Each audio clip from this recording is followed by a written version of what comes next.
being asked to introduce Jennifer to this group is like introducing your sister to your brother.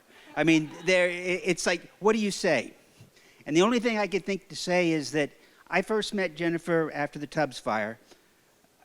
Growing up knowing wind and water, I knew very little to nothing about fire. And she opened up a new world.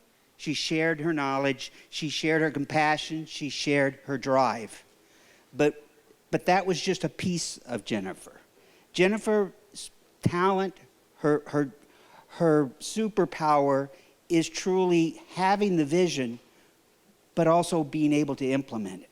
And so many people in leadership have one of those traits. But having both of those traits is what makes her so successful. She was invited to speak to a FEMA gathering after Hurricane Michael. FEMA brought in leaders from across the country to talk about disaster recovery after Hurricane Michael. And her first words were, "I don't know water and wind, I know fire." And then she started talking and talking. After that, all day at the conference, there was this crowd around Jennifer, just moving with her, wanting to talk more, wanting to get her insight. They broke us up into tables and in different sides of the room. And I soon noticed that at Jennifer's table, there's like 2 lines of chairs around the table. Now, everyone was assigned areas, but Jennifer somehow had twice the number of people, and the conversation went on long after it was supposed to. There's this book I read. It's got a lot of really neat stories in it, and there's this one story about this person by the name of Esther. And Esther was called to do something special and questioned, should she do it? Was she ready for this task? Was she the right person? And Esther's counselor told her, for such a time as this, that you've been called. For such a time as this, Jennifer has been called to make the difference for wildfire-impacted families and communities. Her purpose is so much bigger than what she believed she could ever accomplish, and she's only partially there. Jennifer.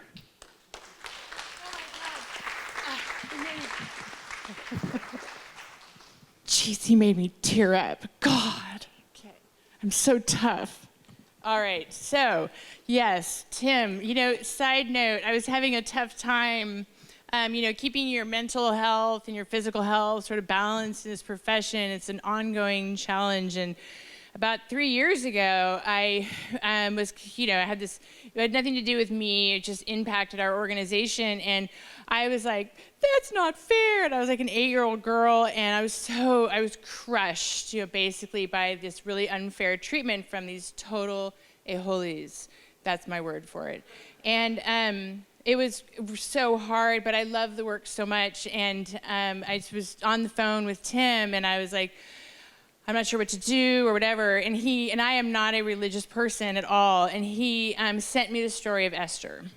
And ever since then, like I have, like every other 53-year-old woman on the planet, a couple of framed sayings in my house, no giant clocks though, and perhaps this is the moment for which you were born has not given me like a God complex, but instead it's humbling. It's like, oh, turns out not really about you, not really about any of us individually ever, always about like these moments that we're having right here together. And I'm super honored. I just have to say that. I do want to, before we go any further though, I have to say, this has been a labor of love for my staff and our team. I want to point them out so it can be really clear that, being, good at this moment or whatever it is about having great people around you, because the work is really hard and we wear a lot of hats, and we have a culture of yes, which means that when I have a crazy idea that may even be a bad idea, and I do have those sometimes, my staff still has to humor me and even execute it. And so I want to first of all call out Pamela Van Halsema, who is over here.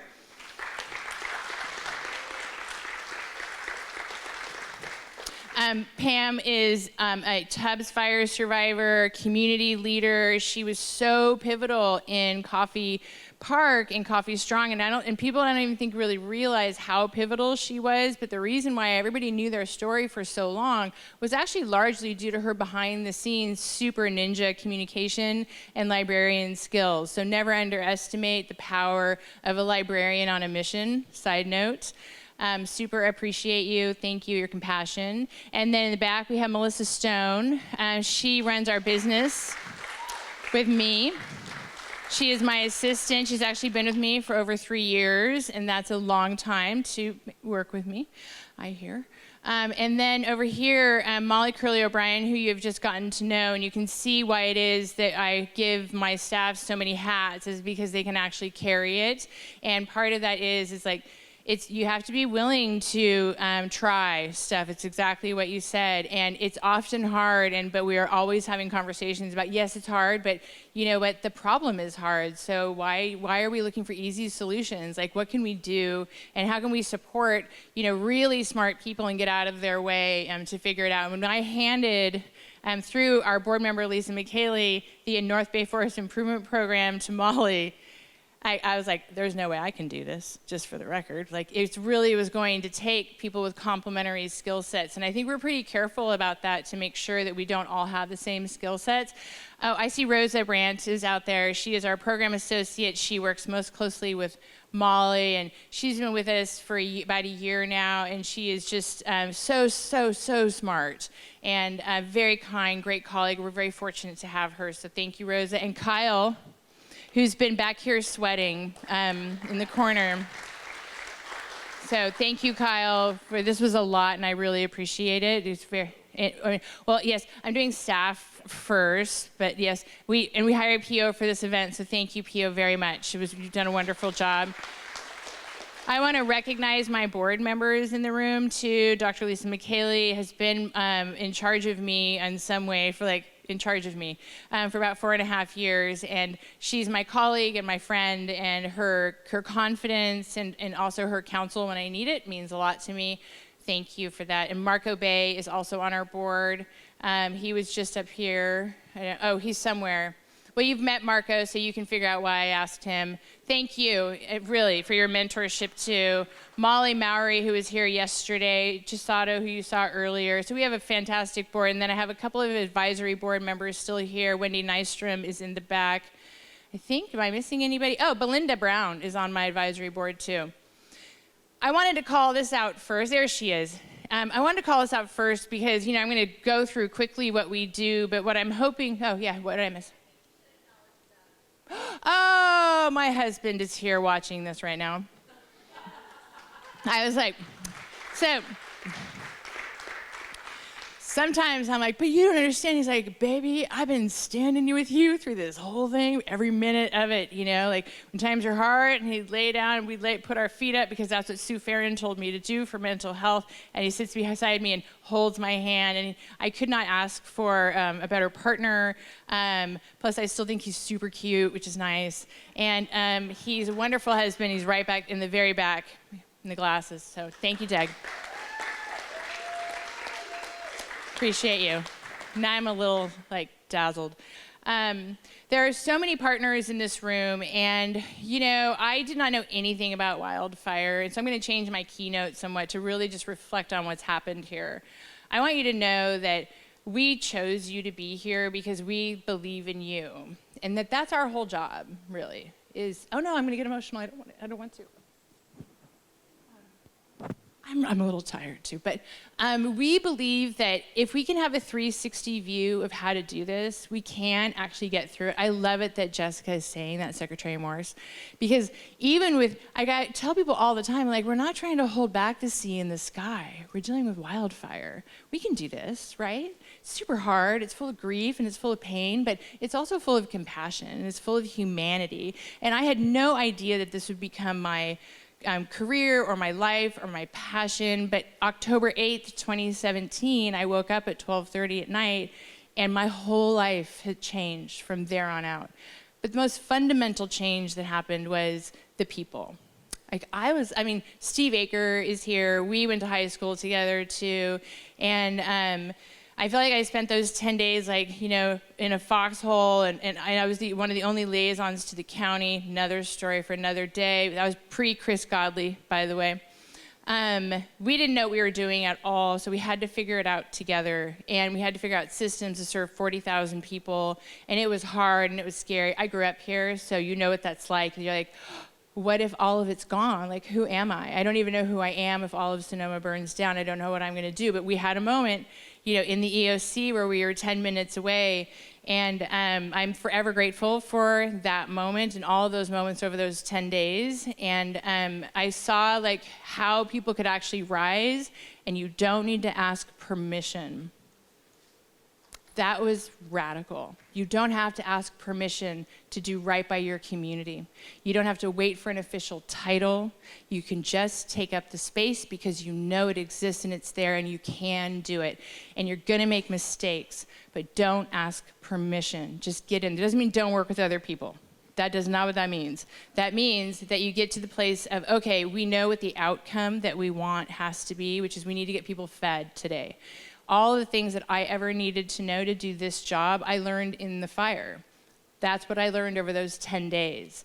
And Gigi, who you saw earlier walking around, sleeping in my SUV, because now I have a truck, because it turns out rural America doesn't like my Volvo.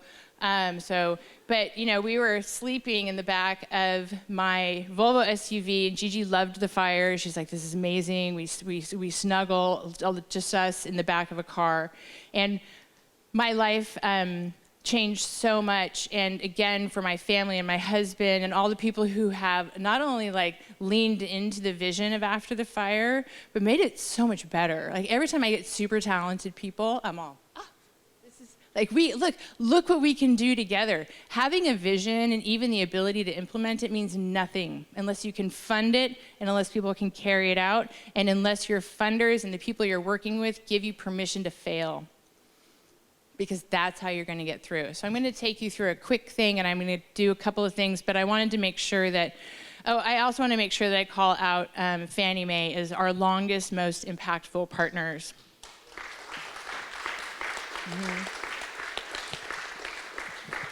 Because when they called us, it was January of 2018, and I had just gotten this big job, and I kept having this vision of myself climbing up into a playpen with big kids, every day. That's what I would think about. And Fannie Mae called, and they wanted to come out and see it, and I didn't understand how much saying yes would actually impact not only our lives and our recovery, but everyone that came after that. So I want a big round of applause for Fannie Mae for all of their amazing work and friendship.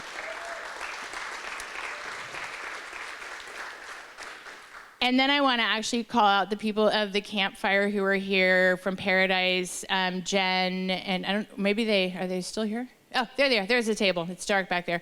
Because it was in Paradise where I learned that I might have something to offer another community in the way of new lessons, and and how do we work it through. And the fact that when Charles Brooks, when I met him, and his home had burned down 10 days earlier, and it was still smoking. We were in Chico, and he was like, I want to help. And I was like, well, I got this thing we've been doing called Rebuild North Bay Foundation. I can help you do that. Because I didn't even know what I knew. I just knew that it was terrible to have to learn it on my own. And I needed people to call, and that we had to create a network like this. And that's where this came from too, is I needed people to call to ask, how do I do this? And in a way that didn't threaten my own leadership or make people, in a way that was this is very, very human work. And to be able to learn alongside Woolsey Fire, and I did them both at the same time, very different communities, Malibu and the campfire, but both needed some level of support. But I'm very grateful for the community of Paradise for allowing me in. And I remember meeting Casey Taylor for the first time in their first board meeting. And that's when they said, we got to get back to where we were. And that was the moment where I first said to any group of people, I can't give you that back, but I can help you reimagine what it will look like. And I saw their energy change and shift. And it went from to, maybe there's hope, and maybe there's ownership, And maybe if we have enough support to lead and design our own local recoveries, because that's a big deal for us. We are not here to be your saviors. You don't need that. You know how to do it.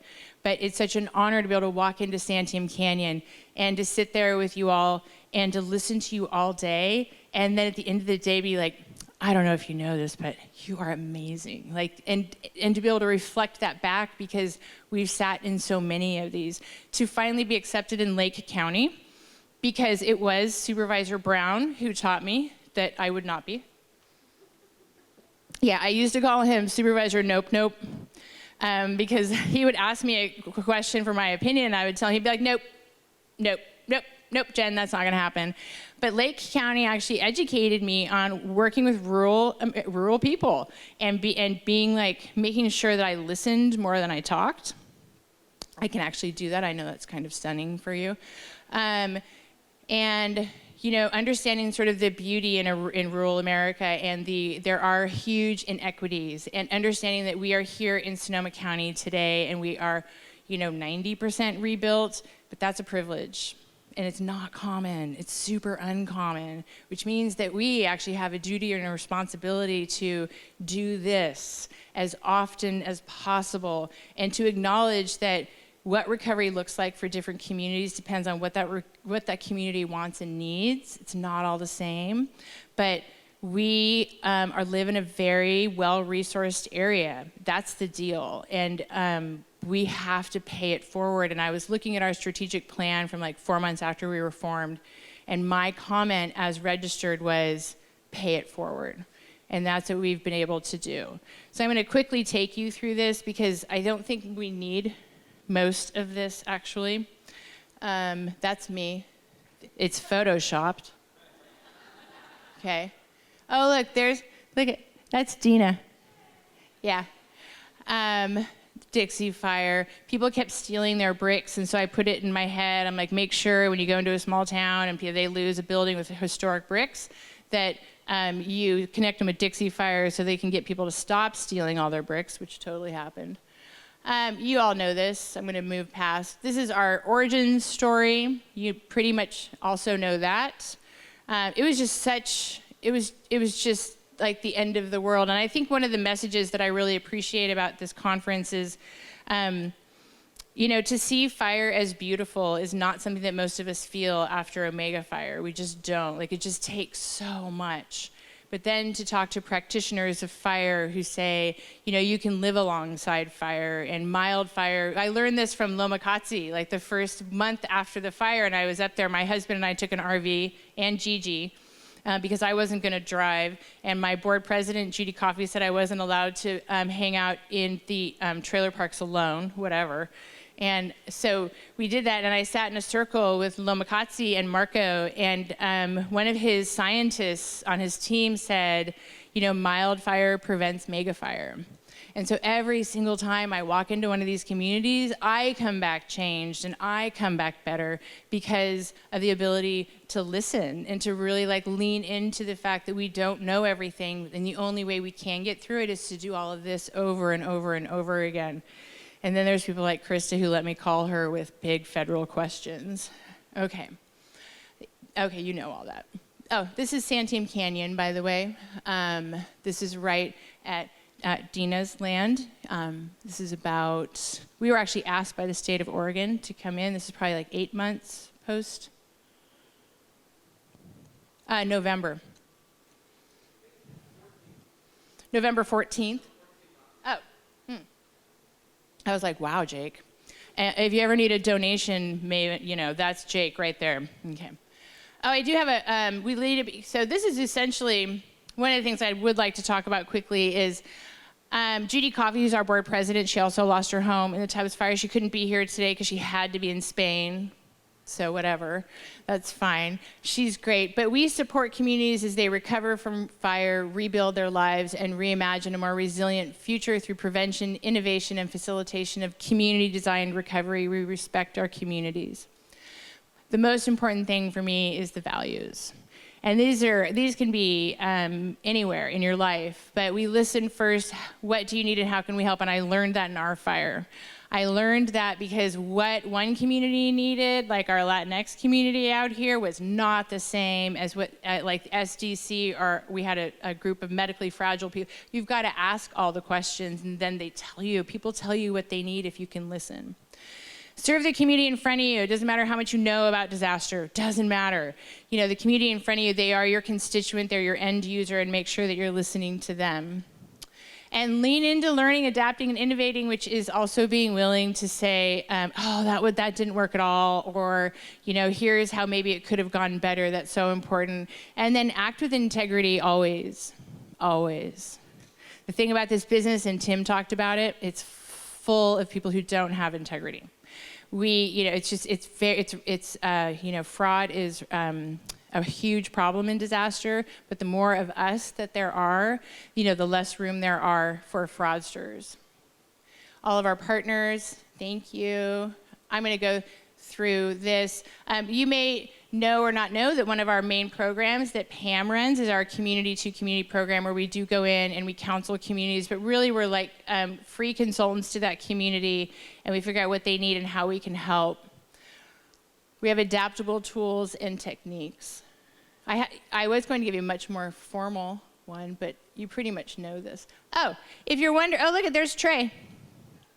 Trey is here in the back from Toolbank USA. We have a podcast called How to Disaster. It has one listener. It's Chris Godley. He told me earlier today. And then we have one in Germany. So I'm super curious about that guy. I have no idea. And some of you have been on it, and thank you for your time. And then Pam does these really cool community meetings. A lot of you have been on them. And we will deal with real problems, like solving for toilets. That's a huge issue. Yeah, see, Valerie knows from United Plus. She's like, yes, please, let's solve for toilets, because that is an equity issue for rural communities.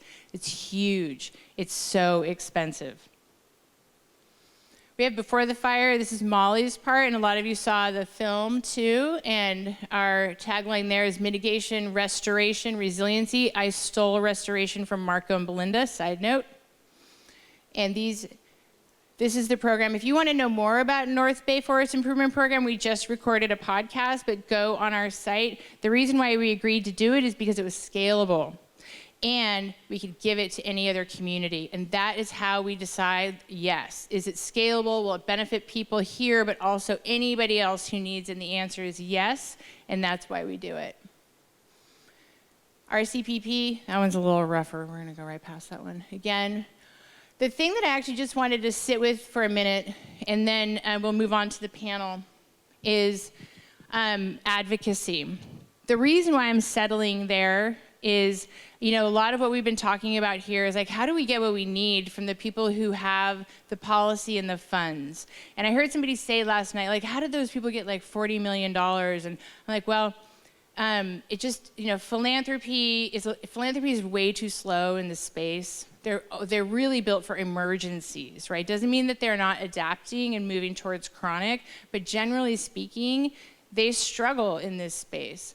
The federal government is rising to the occasion, and I'm sorry that Congressman Thompson didn't have the ability this morning to tell you about how the recent legislation directly affects you and directly puts money into wildfire in a way that we've never seen before. Advocacy is one of the most powerful tools you can have. We did it in person for years. There's Belia, who was here the other day. We paid for Charles Brooks to learn it from Paradise. And then you'll see here, like Molly Curley O'Brien is up in the corner. We're meeting with, I think, Pelosi's chief of staff there. We will teach you to advocate. If you want to know how to do it, it turns out being a lobbyist, it isn't actually that hard. It's really just relationships and knowing how to schedule appointments and knowing the policy and what you want and how to just write those few things that you want. It doesn't mean you're going to succeed every time, but banding together and having a disciplined message for your lawmakers, do the heavy lifting for them. Say, here is exactly what we want. Here is exactly the stakeholders who will help you. This is exactly what we're looking for. You're going to have a much better time. One of the things I'm really proud of that we're working on right now is all of the wildfire So in wind and rain, you don't really like sue, the sea and the sky, but in wildfires, we have suits. And a lot of you in here are claimants, right, for wildfire, for the PG&E, SDG&E. Well, it turns out you are taxed as a full income tax for that amount.